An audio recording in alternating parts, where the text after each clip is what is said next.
Halo teman-teman, gimana kabarnya hari ini? Mimin harap selalu cerah ya, walaupun dinamika sepak bola kita lagi agak membingungkan ketika sebagian penggemar terpecah antara pro STY dan yang ingin STY out. Di video ini, Mimin sih mau ajak teman-teman bahas sesuatu yang ringan-ringan berbobot dulu. Mulai dari hasil AFF yang membuktikan bahwa ternyata keputusan Indonesia memakai timnas U22 berdampak positif, hingga cerita menarik terbaru yang membuka dugaan adanya aliran dana yang mengarah ke pengamat. Ini masih dugaan ya teman-teman. So, tetap stay tune bersama Mimin. Karena di sini kita akan mengulas informasi menarik dengan data dan penjelasan ringan untuk kalian.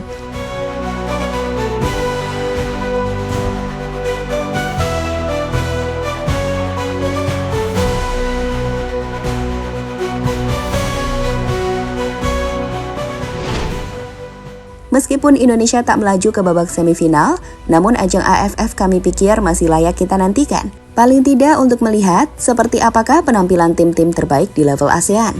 Jadi di semifinal sendiri, 2 laga leg 1 akhirnya telah dimainkan.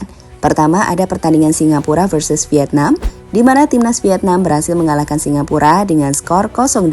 Jadi meski bermain di kandang Singapura, kalau melihat jalannya pertandingan, strategi counter Vietnam nih keren banget. Mereka membiarkan Singapura melakukan penguasaan bola hingga 67%. Namun, Vietnam tampil lebih efektif. Saat striker naturalisasi mereka, Xuan Son, tampil impresif untuk membantu Vietnam mendapatkan penalti dan mencetak gol penutup pertandingan. Sedangkan di semifinal lainnya, Filipina yang kali ini bermain di kandang menghadapi Thailand, menunjukkan jika kualitas mereka memang gak bisa diremehkan. Tim ini bermain luar biasa di laga kontra timnas Thailand yang turun dengan skuad terbaiknya. Mereka mampu unggul lebih dahulu sebelum disamakan Thailand di menit ke-45 lewat counter attack. Tapi gilanya, Filipina mampu kembali unggul. Kali ini jelang berakhirnya laga yang menunjukkan jika tim ini memang benar-benar bagus. Mereka menang 2-1 dan menunjukkan alasan bahwa tim ini punya kualitas untuk bersaing dengan tim seperti Thailand sekalipun. Tim yang difavoritkan untuk menjadi juara AFF.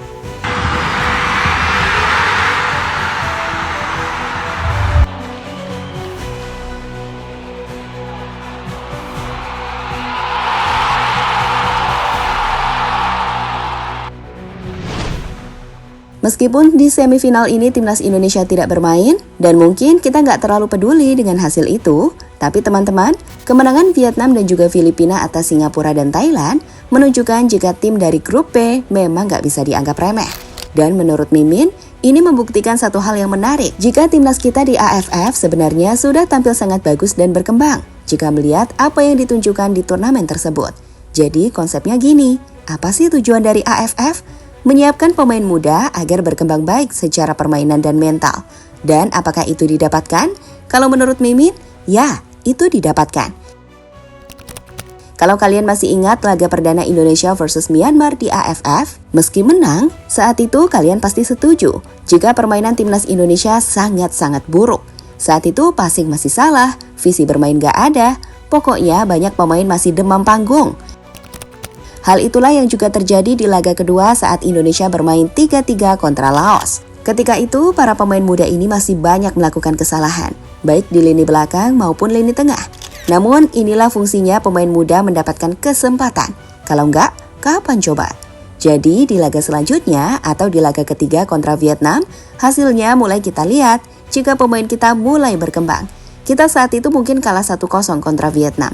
Tapi, ada peningkatan permainan yang ditunjukkan timnas muda kita. Ingat, kita timnas muda ya, dan yang mereka lawan adalah pemain-pemain utama timnas senior. Kalah 1-0 dengan permainan rapi, itu udah bagus loh. Dan terakhir, di laga kontra Filipina, kita benar-benar tampil luar biasa kali ini. Kita menyerang, menekan Filipina, bahkan dengan 10 pemain. Tapi sayang, kehilangan 1 pemain plus harus dihukum hadiah penalti pada akhirnya membuat Indonesia kalah 0-1 dari Filipina.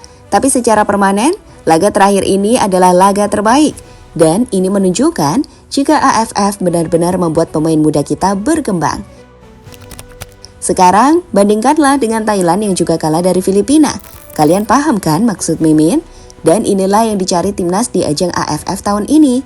Terkhusus jika mengingat sebagian besar pemain tim utama kita tengah bermain di Eropa. Gak mungkin dibawa di AFF.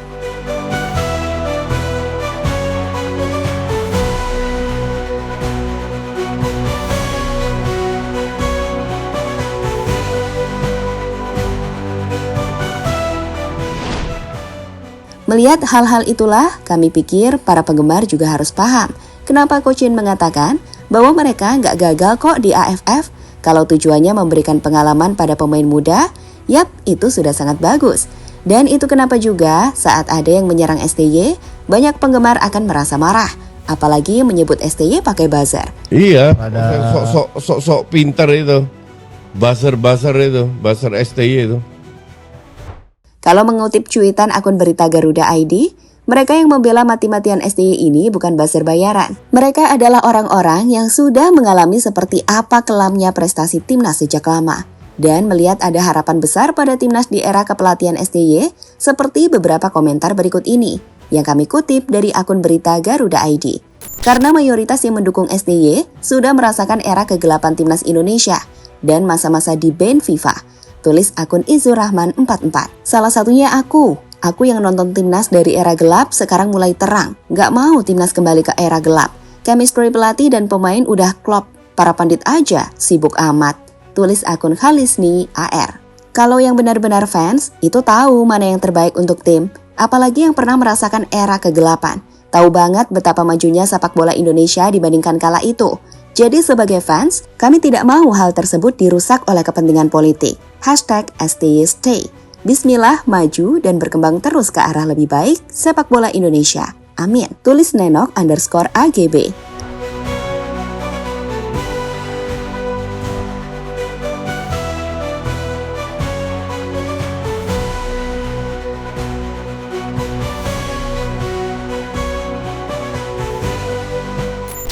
Bagi yang nggak tahu seperti apa kondisi timnas sebelum era STY, kami akan berikan sedikit gambaran kepada kalian.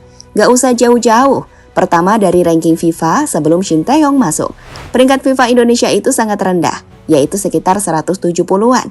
Posisi ini mencerminkan performa buruk dan inkonsistensi yang dialami timnas dalam beberapa tahun terakhir. Kedua, di ajang kualifikasi Piala Dunia. Satu grup dengan tim-tim ASEAN seperti Thailand, Malaysia, dan Vietnam, timnas babak belur dibantai. Dari 8 laga, Indonesia hanya punya 1 poin dan hanya mampu mencetak 5 gol dengan kebobolan 27 kali. Saat itu, padahal pemain yang digunakan pemain terbaik Liga 1. Tapi lawan Thailand dibantai, lawan Vietnam dibantai, begitupun lawan Malaysia. Kalian mau kayak gitu lagi? Enggak kan? Terakhir deh, di AFF 2018 atau AFF sebelum ditangani STY, seperti apa penampilan timnas? Pada ajang itu, prestasi timnas Indonesia juga mengecewakan. Tim gagal lolos dari fase grup setelah hanya mengumpulkan 4 poin dari 4 pertandingan. Saat itu kita kalah dari Singapura, kalah dari Thailand, dan hanya main imbang dengan Filipina. So, inilah kenapa Mimi juga jengkel. Kalau ada yang musik STY harus out, kayak mereka lupa aja kondisi timnas seperti apa sebelumnya. Atau mereka emang gak tahu. Harusnya sih mereka tahu, apalagi ngakunya pengamat. Benar gak?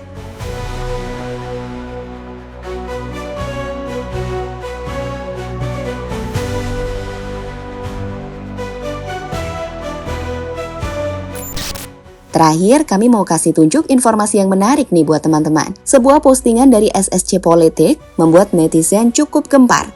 Pasalnya di caption postingan ini dia menulis bahwa ada mafia bola berkedok pengamat. Mafia bola berkedok pengamat. Setuju nggak kalau gue buka beberapa aliran dana para mafia bola Asia ke para pengamat di Indonesia? Gue lihat makin kesini makin masif sih pergerakannya. Para pengamat makin kencang suara pesanannya. Gas dong kasih 1000 komentar.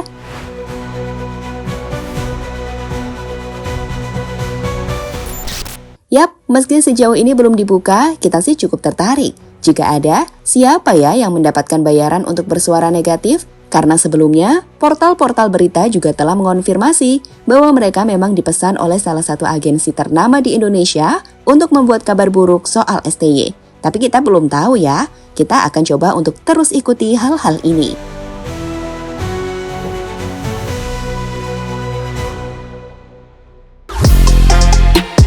Halo, izin iklan sebentar ya guys. Jadikan ruangmu bernuansa timnas. Temukan beragam poster dinding, sepak bola dan timnas dengan desain menawan, kualitas premium dan harga yang tidak akan menguras kantong. Segera klik link Shopee di deskripsi video ini dan dukung timnas dengan sepenuh hati. Mulai dari dinding rumahmu.